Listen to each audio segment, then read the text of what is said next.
خد اما اقول لك، خد اما اقول لك. دي بقول لك ايه، دي حلوت قوي قوي قوي وزقططت قوي قوي قوي، والضحك هيبقى للركب قوي قوي قوي. بقول لك ايه يا غالي، الزمالك بطل الدوري ال10 سنين اللي جايين، ومش بس كده، لا ده كمان هيصعد لكاس العالم للأندية، ومش بعيد يحصل عليه في سابقة الأول من نوعها في أفريقيا. اسمع مني، بقول لك ايه يا غالي، النهارده طلع علينا كابتن مين؟ سيادة الموسيقار مرتضى منصور استعان يا جماعة بالمبتكر العالمي، المبتكر العالمي أستاذ مصطفى عيسى. الراجل جايبه من مخصوص جايبه من الكويت علشان يبطل سحر رجب بحة والسحر الأسود، والأهلي يقف عن جميع البطولات. كل حاجه جاهزه عندي، كل حاجه جاهزه. تفتكر فعلا السحر بيأثر في كرة القدم العالمية او المحلية؟ ايوه السحر بيأثر في بتاعتك القضاء على السحر في لعبه كرة القدم ومع نادي الزمالك تحديدا. هو طبعا نستعين بالاول زي ما قلت بالابتكارات بتاعتي، ان شاء الله هتقضي على السحر. انا عندي طريقه وعندي حاجات تانية مش هقدر اقولها قدام. اتفضل جوه. المبتكر مصطفى عيسى عنده ابتكارات كتيرة وحاجات جميلة. يا ترى بقى يا عم المبتكر، يعني هتبطل سحر الحاج رجب بحة ازاي؟ قول لي يا برنس. مصطفى عيسى مبتكر جاي من الكويت طبعا بقاله فترة كبيرة. هنكمل معاك في قضيه السحر وما فعله رجب بحة مع نادي الزمالك، ازاي هنقدر نبتكر حاجه وفق وجهه نظرك يعني؟ ما انا افتكر ما انا عامل 7 برامج، ال7 برامج دول هيقضوا عليه، هيقضوا على بحة واعوانه. ليه؟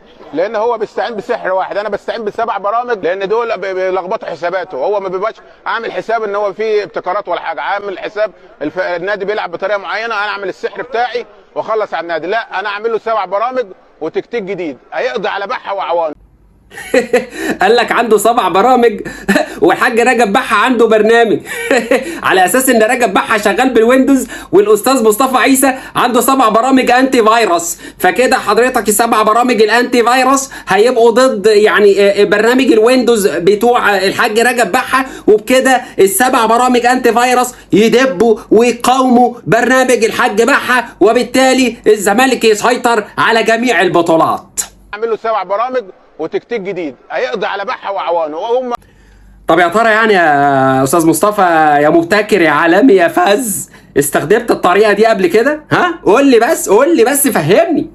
انا فكرتين بس اتحديتهم، الاهلاويه ونجحت فيهم وخدنا الدوري عنهم. هوبا، هو اللي قال لك استخدمتها مرتين قبل كده مع الاهلاويه، يعني الله، ده احنا كنا فاكرين ان الزمالك خد الدوري سنتين بالاحتواء، طلع فيه كمان عامل مساعد، يا نهار ابيض. يعني كمان طلع المبتكر مصطفى عيسى بمعاونه الاحتواء، والاثنين سيطروا على المنظومه، والزمالك خد الدوري سنتين ورا بعض.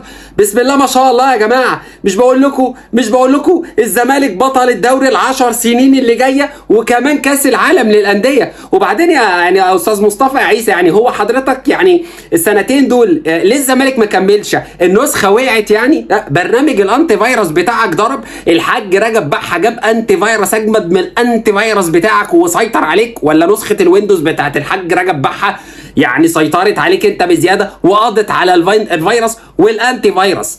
ايه يا عم، طب ما كملتش ليه حضرتك؟ ها ما كملتش ليه؟ طب ما جيتش عملت الجمال بتاعك والابتكارات العالميه بتاعتك ليه دي في 2023؟ ده الاهلي يا برنس سيطر على كل حاجه يعني، بر وبحر ويابس وماء وجو وكل حاجه. ها ولا في هو الحاج رجب بحة بقى شكله يا جماعه كده استعان بويندوز؟